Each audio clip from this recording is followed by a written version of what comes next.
दोस्तों, आपके अपने परिवार एग्जाम्पल में हार्दिक स्वागत करता हूं। हम एग्जाम्पल कलम से क्रांति। तो जैसा कि आप जानते हैं कि हमारी ये क्लास रोज दोपहर 1 बजे होती है, मंडे से हो रही है लगातार हिंदी की, और जिसमें हम लोग बिल्कुल सामान्य हिंदी बेसिक से पढ़ने की कोशिश कर रहे हैं। मेरा उद्देश्य आपको सिंपल ऐसा है कि भाई देखिए, आज थोड़ी इवेंट में गड़बड़ हो गई थी। मैं आपसे बोला हूं कुछ हो जाए मैं क्लास डेली लूंगा, मर गया या काफी बीमार हो गया तो कह नहीं सकता, अन्यथा क्लास लेने से मुझे मत रोका कीजिए। चुप क्लास आप लोग लीजिए और पढ़िए आराम से, ठीक है भाई। भाषा के बारे में बहुत सारी चीजें पढ़ी, आज थोड़ा सा आगे बढ़ते हैं। जो क्रम मैंने इस बार भाषा का पकड़ा है, अगर तुम डेली रिवीजन करते रहे नोट्स बनाकर, कोई माइकल लाल नहीं है जो तुम्हें हिंदी का टीचर बनने से रोक दे। हिंदी का टीचर फुल मार्क्स तो आएंगे आएंगे, तुम्हें मैं घर पे ही बैठ के काम भी दे दूंगा।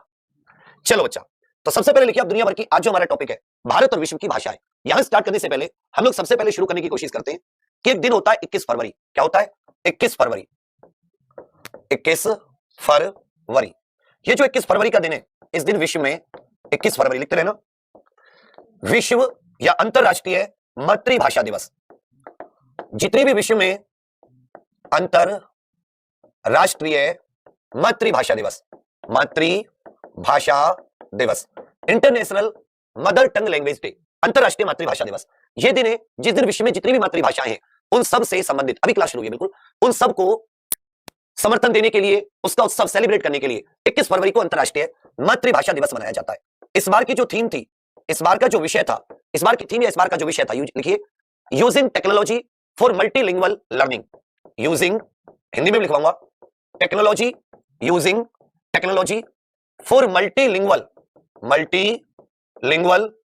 Learning, learning challenges and opportunities, challenges and opportunities, opportunities. तो क्या लिखा? 21 फरवरी को अंतरराष्ट्रीय मातृभाषा दिवस मनाया जाता है। इस बार क्या उसका विषय था? इस बार उसकी थीम थी using technology for multilingual learning, अर्थात बहुभाषा शिक्षण, बहुभाषा सीखने के लिए प्रौद्योगिकी, बहुभाषा सीखने हेतु प्रौद्योगिकी, बहुभाषा सीखने हेतु प्रौद्योगिकी, चैलेंजेस एंड अपॉर्चुनिटीज, चुनौतियां व अवसर, चुनौतियां व अवसर, ये इसकी हिंदी हो जाएगी, लिख लीजिए। 21 फरवरी को क्या मनाया जाता है? अंतरराष्ट्रीय मातृभाषा दिवस। Theme using technology for multilingual learning, challenges and opportunities, अर्थात बहुभाषा सीखने हेतु प्रौद्योगिकी, चुनौतियां व अवसर। आजकल अगर आप दूसरी लैंग्वेज सीखना चाहते हैं और अन्य भाषाएं सीखना चाहते हैं तो कोई भी एक एप्लीकेशन डाउनलोड कीजिए, उसके सहारे आप बहुत जल्दी दूसरी भाषा को सीख सकते हैं। 21 फरवरी को क्या मनाया जाता है साथी मेरे? अंतरराष्ट्रीय मातृभाषा दिवस। Theme using technology for multilingual learning, challenges and opportunities, विषय बहुभाषा सीखने हेतु प्रौद्योगिकी। यहीं पर एक बहुत इंपॉर्टेंट दिन लिखिए, 14 सितंबर। क्या लिखिए? 14 सितंबर। 14 सितंबर, यह जो दिन होता है, इस दिन राष्ट्रीय हिंदी दिवस मनाया जाता है।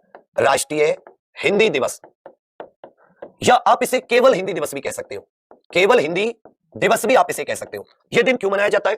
यह दिन इसलिए मनाया जाता है कि इसी दिन, इस दिन 1949 को, इस दिन 1949 को हमारी जो संविधान सभा थी, हमारी जो संविधान सभा थी जिसका कार्य संविधान का निर्माण करना था, संविधान सभा द्वारा हिंदी को राजभाषा का दर्जा दिया गया था। हिंदी को राजभाषा का दर्जा दिया गया था।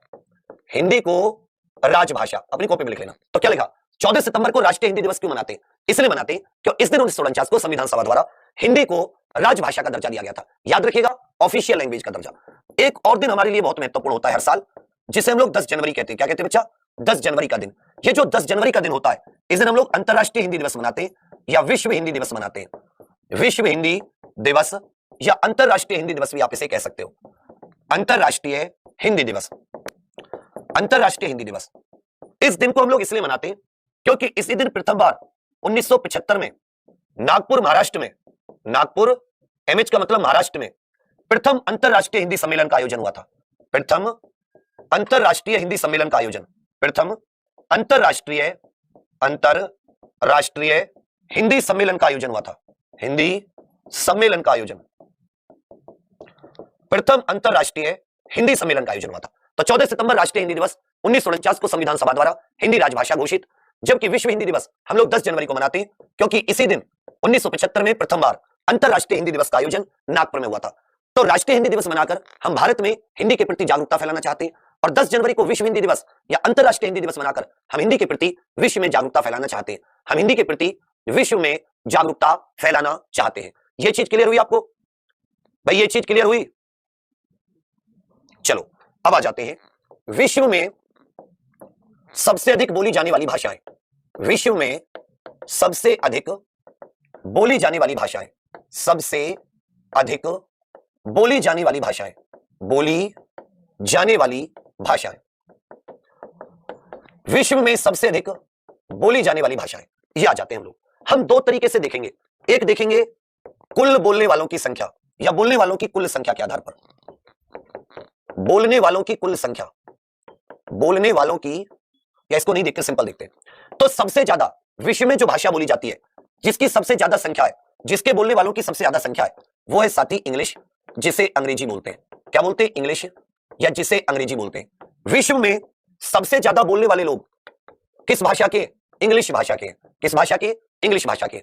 विश्व में सबसे ज्यादा बोलने वाले लोग इंग्लिश भाषा के। सेकंड हो जाता है विश्व में जो बोली जाती है, वो बोली जाती है मंदारिन चाइनीज, या इसको चीनी मंदारिन भी कह सकते हैं। चीनी मंदारिन, चीनी मंदारिन, चाइनीज मंदारिन भी इसको कह देते हैं, चाइनीज मंदारिन भाषा भी इसको कह देते हैं। चलिए, जो विश्व में तीसरी, जिसके सबसे ज्यादा बोलने वाले लोग हैं, वो आ जाती है साथी अपनी हिंदी। कौन सी आ जाती है? हिंदी। हिंदी बोलने वालों की संख्या विश्व में तीसरे नंबर पर है। चौथे नंबर पर आ जाता है स्पेनिश। चौथे नंबर पर कौन सी भाषा आ जाती है? स्पेनिश आ जाती है। पांचवें नंबर पर जो सबसे ज्यादा बोली जाने वाली भाषा है, वो अरबी आ जाती है। क्या आ जाती है? अरबी या अरेबिक। छठे नंबर पर पहले फ्रेंच हुआ करती थी, लेकिन पिछले साल फ्रेंच को पीछे छोड़ते हुए छठे नंबर पर अपनी बंगाली आ गई। कौन सी आ गई? बंगाली लैंग्वेज। क्योंकि बंगाली केवल अपने पश्चिम बंगाल में नहीं बोली जाती, बंगाली इसके अतिरिक्त बांग्लादेश और अंडमान निकोबार में भी बोली जाती है। तो विश्व में सबसे अधिक बोली जाने वाली भाषाओं में सबसे ज्यादा कौन सी बोली जाती है? इंग्लिश बोली जाती है। दूसरे नंबर पर चाइनीज मंदारिन, तीसरे पर हिंदी, चौथे पर स्पेनिश, पांचवें पर अरबी, और छठे पर कौन सी हो जाती है? बंगाली हो जाती है। बंगाली पहले सातवें नंबर पर होती थी, अब कौन से नंबर पर है? छठे नंबर पर। अगर अब आप इसको देखें तो ये देखिए कि टॉप 10 में भारत की दो भाषाएं हैं, अगर हम कुल बोलने वालों की संख्या पर बात करें। अब यहां पर एक बहुत महत्वपूर्ण चीज आती है, जिस पर आप लोग गौर कीजिएगा। अंग्रेजी वो लोग भी बोलते हैं जिनकी मातृभाषा नहीं है। अंग्रेजी वो लोग भी बोलते हैं कि जिनकी मातृभाषा नहीं है। अंग्रेजी जिनकी मातृभाषा नहीं है। तो अगर हम केवल मातृभाषा के आधार पर देखें कि मदर टंग मतलब जो हमारी मातृभाषा होती है, आप लोग मातृ कहते हैं, मैं मातृ कहता हूं, शुद्ध उच्चारण मातृ होता है, कि जो मातृभाषा के आधार पर सबसे ज्यादा बोली जाने वाली है, तो इंग्लिश जिनकी मातृभाषा है उनकी संख्या कम है, कुल बोलने वालों की संख्या ज्यादा है। लेकिन याद रखिएगा, मातृभाषा के आधार पर यह ऐसी मातृभाषा है जिसके बोलने वालों की संख्या सबसे ज्यादा, मातृभाषा के आधार पर जिसके बोलने वालों की संख्या सबसे ज्यादा है, बोलने वालों की संख्या सबसे अधिक है, सबसे ज्यादा है। केवल मातृभाषा के आधार पर देखें कि भाई ये बताइए कि अंग्रेजी जिनकी मदर टंग है, वो लोग देखोगे तो उनकी संख्या तो बहुत कम है। इंग्लिश क्या है? एक अंतरराष्ट्रीय लैंग्वेज है। दो भाषा जिनकी, दो लोग जिनकी अलग अलग भाषा है, वो आपस में बातचीत करने के लिए अंग्रेजी का यूज करते हैं, इसलिए अंग्रेजी बोलने वालों की संख्या काफी ज्यादा हो जाती है। परंतु केवल मातृभाषा के आधार पर देखें तो चाइनीज मंदारिन दुनिया में सबसे ज्यादा बोलने वाली मातृभाषा है। अब क्वेश्चन आपसे पूछा गया, दुनिया में सबसे ज्यादा कौन सी भाषा बोली जाती है? उत्तर लिखिए। दुनिया में सबसे ज्यादा कौन सी भाषा बोली जाती है? तुरंत लिखिए। दुनिया में सबसे ज्यादा कौन सी भाषा बोली जाती है? बाद में क्लास देख सकते हो बेटी, ये नोटिफिकेशन भी आता है, आज नहीं गया होगा, टेक्निकल कभी कभी हो जाता है। सबसे ज्यादा अंग्रेजी बोली जाती है। वहीं अगर मैंने क्वेश्चन बदल दिया, सबसे ज्यादा कौन सी मातृभाषा बोली जाती है? सबसे ज्यादा कौन सी मातृभाषा बोली जाती है? तो याद रखिएगा, चीनी मंदारिन बोली जाती है। कौन सी बोली जाती है? चीनी मंदारिन बोली जाती है। चलिए, यहां तक किसी को किसी प्रकार की दिक्कत? अब आगे आ जाते हैं भारत में भाषाएं, और यहीं से आपका एक नया टॉपिक कितना बढ़िया निकलेगा, भारत में भाषाएं। चलिए भाई, जनगणना 2011 के अनुसार देखेंगे। किसके अनुसार? जनगणना 2011 के अनुसार, क्योंकि अभी 2021 वाली जनगणना 16वीं तो हुई नहीं है, जो लास्ट जनगणना हुई है वो 15वीं जनगणना साल 2011 में हुई है।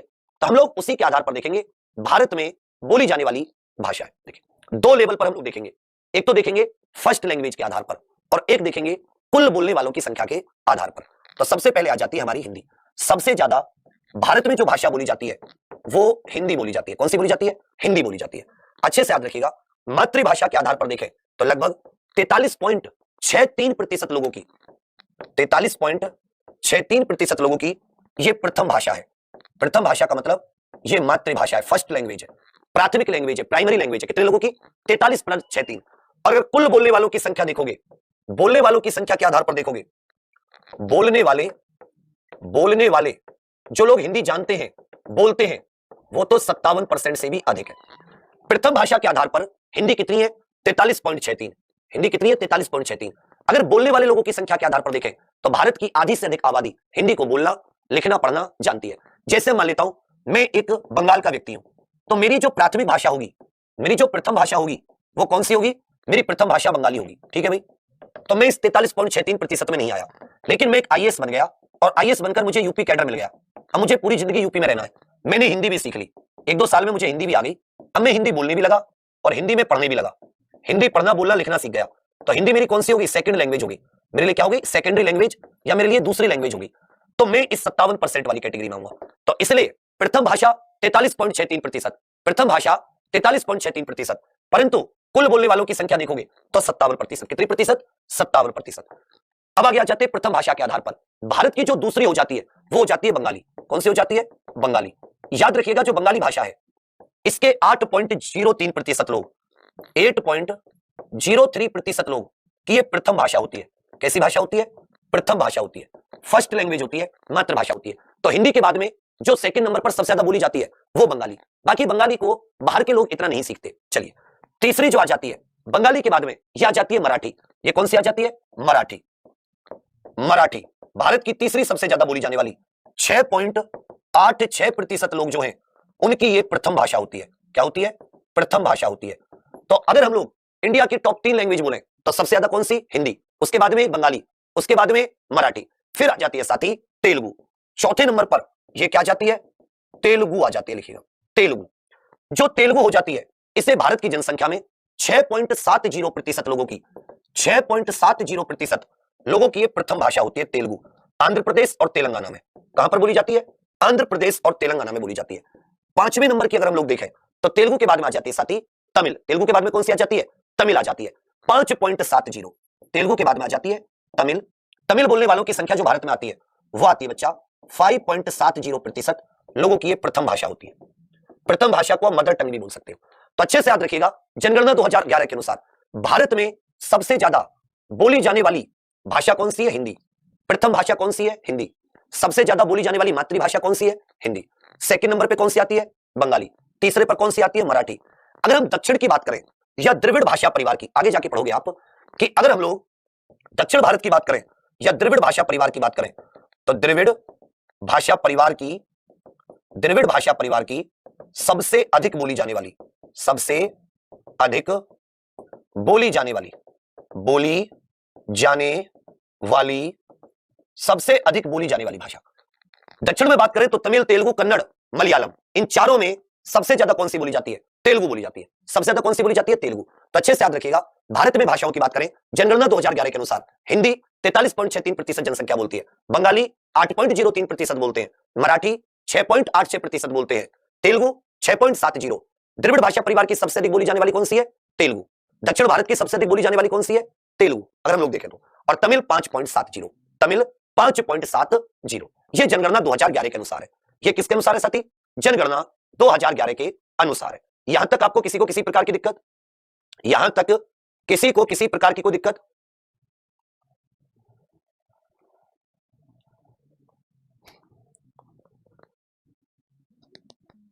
चलिए आगे हम लोग आ जाते हैं। अच्छे से याद रखिएगा, भारत में अगर हम लोग मातृभाषाओं की बात करें कि भारत में मातृभाषाएं कितनी है, भारत में प्रमुख भाषा कितनी है जिनके बोलने वालों की संख्या 10,000 या उससे ऊपर है, और मातृभाषा में 10,000 से नीचे भी आते हैं। अनुसूचित कितनी है?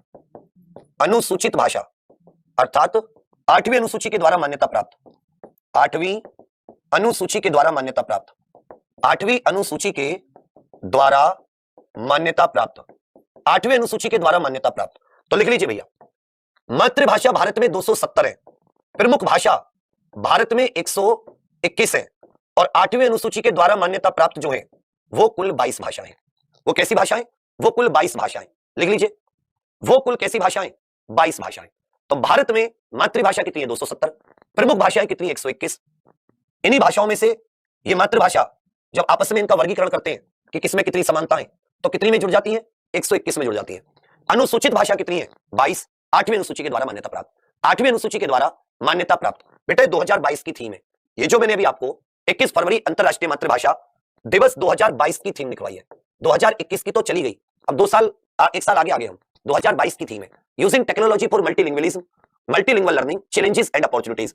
विषय बहुभाषा सीखने हेतु प्रौद्योगिकी, चुनौतियां व अवसर, चुनौतियां व अवसर। यहां तक किसी को कोई दिक्कत? मातृभाषा 270, प्रमुख भाषा 121, अनुसूचित 8वीं अनुसूची के अनुसार ये हो जाती है साथी 22। स्टार लगा के इसी में लिखिएगा, एक लाइन स्टार लगा के लिखिएगा। भारत में सबसे ज्यादा बोली जाने वाली, भारत में सबसे अधिक बोली जाने वाली, सबसे अधिक बोली जाने वाली, सबसे अधिक बोली जाने वाली जनजाति भाषा या आदिवासी भाषा, जनजाति भाषा, जनजाति भाषा अथवा गैर अनुसूचित भाषा, गैर अनुसूचित भाषा। गैर अनुसूचित का मतलब है जिसको 8वीं अनुसूची में जगह नहीं मिली, इस भाषा को 8वीं अनुसूची में जगह नहीं मिली, यह जनजातियों के द्वारा बोली जाती है। अगर आप भारत की इन भाषाओं की देखेंगे, ये सारी की सारी 8वीं अनुसूची में मान्यता प्राप्त है। हिंदी, बंगाली, मराठी, तेलुगु, तमिल, ये 8वीं अनुसूची में मान्यता प्राप्त है। लेकिन इसके अतिरिक्त कुछ जनजाति भाषा भी होती है कि जो 8वीं अनुसूची में मान्यता प्राप्त नहीं है, लेकिन फिर भी वो भारत में बोली जाती है। उनके बोलने वालों की संख्या है। वही मैं आपसे जानना चाह रहा था कि इन्हें क्या बोला जाता है, इन्हें क्या बोला जाता है, बताइए। गैर अनुसूचित, गैर अनुसूचित। तो नंबर 1 जो भारत में सबसे ज्यादा गैर अनुसूचित भाषा बोली जाती है उसका नाम है भीली या भिलौदी। भील जनजाति के द्वारा, भारत में सबसे बड़ी जनजाति कौन सी है? भील जनजाति। तो अच्छे से याद रखिएगा, वो सबसे ज्यादा उसी की भाषा को भारत में गैर अनुसूचित में बोला जाता है। यह भील जनजाति की भाषा है। किसकी? भील जनजाति। भारत में सबसे बड़ी जनजाति होती है भीली अथवा भिलौदी, भीली अथवा भिलौदी। और सेकंड आ जाता है गोंडी, गोंडी भाषा। यह गोंड जनजाति की भाषा है। ये किसकी है भैया? गोंड जनजाति की है, गोंड जनजाति की भाषा।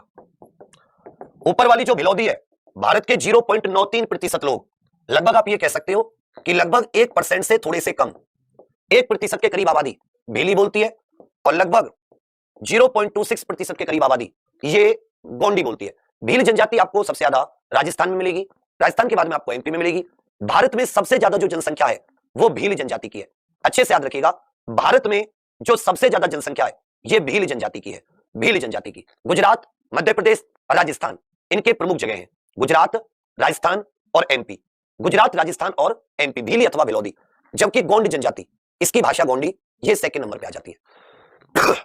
ये सबसे अधिक बोली जाने वाली जनजाति अथवा गैर अनुसूचित भाषा होती है।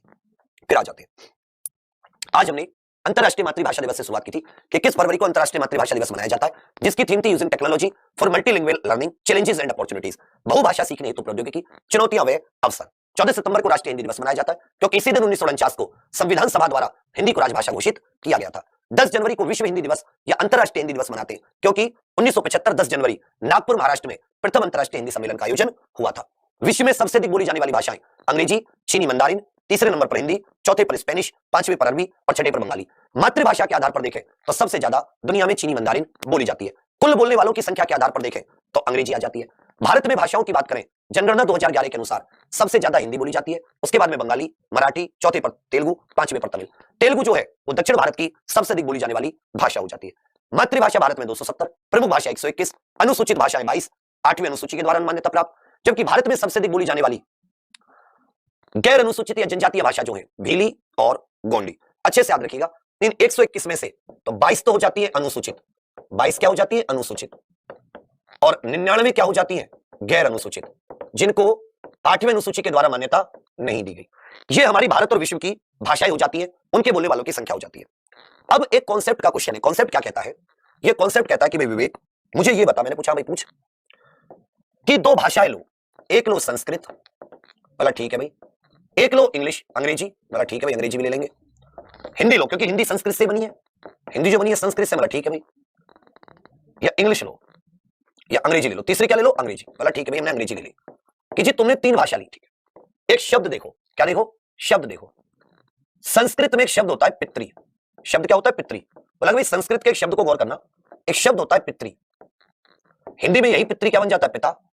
और इसमें क्या बन जाता है? फादर बन जाता है। भाई इसमें क्या बन जाता है? फादर, ठीक है। एक शब्द देखो मातृ, इसमें बन जाता है मदर, इसमें क्या बन जाता है? मदर, और यहां पे क्या बन जाता है? माता, ठीक है भाई, माता। पितृ पिता फादर, मातृ माता मदर। एक शब्द और देखो, एक शब्द और देखो, भ्रातृ, यहां पर क्या बन जाता है? भाई। यहां पर क्या बन जाता है? ब्रदर, ब्रदर बन जाता है। चलो अब इन पर गौर कीजिएगा, थोड़ा सा ध्यान दीजिएगा बेटा। पितृ से पिता बनना तो समझ में आया, संस्कृत से हिंदी। पिता से फादर, पीतर फादर, पितर पितर फितर फितर फितर फतर फतर फादर। मातृ से माता, माता, और यहां से क्या हो गया? Mother mother mother mother mother mother mother. भ्रातृ से ब्रदर। ये जो फादर शब्द है, मदर शब्द है, ब्रदर शब्द है, फादर शब्द है, मदर शब्द है, ब्रदर शब्द है, इनमें संस्कृत के शब्दों से कुछ मेल खा रहा है। 100 में से 1% तो मेल खा रहा है। आप ये कह सकते हो कुछ डीएनए समान है, कुछ डीएनए एक जैसा है। कुछ डीएनए क्या है? एक जैसा। ये मान सकते हो? यस या नो? ये मान सकते हो? बेटी कल में उपलब्ध नहीं था तो क्लास रात को थी, रोजाना तो सोमवार से 1 बजे ही होती है। तुम इस बात पे ऐसे क्यों लड़ रहे हो आपस में? आज थोड़ा सा इवेंट में दिक्कत हो गई थी। तो कुछ डीएनए जब इनका एक जैसा है, इसका मतलब इसमें कुछ समानता है, इसमें कुछ समानता है। और जब समानता होती है, डीएनए सेम होता है, तो हम ये कह सकते हैं कि आज से हजारों साल पहले हो सकता है ये एक ही किसी भाषा से निकली हो, ये एक ही परिवार है। जैसे एक ही परिवार के लोगों का डीएनए सेम होता है, तो ऐसे ही इनका डीएनए सेम है, ये एक ही परिवार की भाषा है। तो इसी तरीके से हमारा जो अगला चैप्टर होगा वो होगा भाषा का वर्गीकरण। भाषा का वर्गीकरण एकदम बिल्कुल बेसिक से लेके चल रहा हूं। ऐसा क्रम किसी कॉपी, किसी नेट, किसी साइट, किसी एप्लीकेशन, किसी कोर्स में नहीं है। यह क्रम तुमने पकड़ लिया और अच्छे से कंप्लीट कर लिया, रिवाइज कर लिया, तो आप देखना कि हिंदी में आप लोग क्या बनोगे। तो चलिए, और ये लेवल है यूपीएसआई का, जो भी पेपर हुआ था उस लेवल को टच करके उससे ऊपर लेके चलूंगा इस बार। जो यूपीएसआई में हर शिफ्ट में 3-4 क्वेश्चन नहीं हो रहे थे, तुम वो भी करोगे। तो खुश हो तुम लोग? कंटेंट तुम्हें समझ में आ रहा है अच्छे से? तुम्हें कोई और किताब आदि की जरूरत नहीं है, कोई क्वेश्चन करने की जरूरत नहीं है अलग से। ये तुम्हारे नोट्स जो तुम अपने हाथ से बना रहे हो, ये किसी भी किताब या किसी भी नोट्स के बाप हैं, और बाप को किसी की जरूरत नहीं होती। ठीक है, चलो ठीक है बेटी, यही है एग्जाम पर में 7-8 घंटे तो तुम्हें लाइव क्लास लेनी पड़ेंगी। 7-8 घंटे जो तुम्हारा टाइम टेबल है, ये 1 बजे होती है रोजाना, 1 बजे होगी, कल भी होगी, बेशक बर्थडे है। ठीक है, चलो फिर दूसरे साथियों को भी परचम जरूर दिलाना। थैंक यू, धन्यवाद, जय हिंद।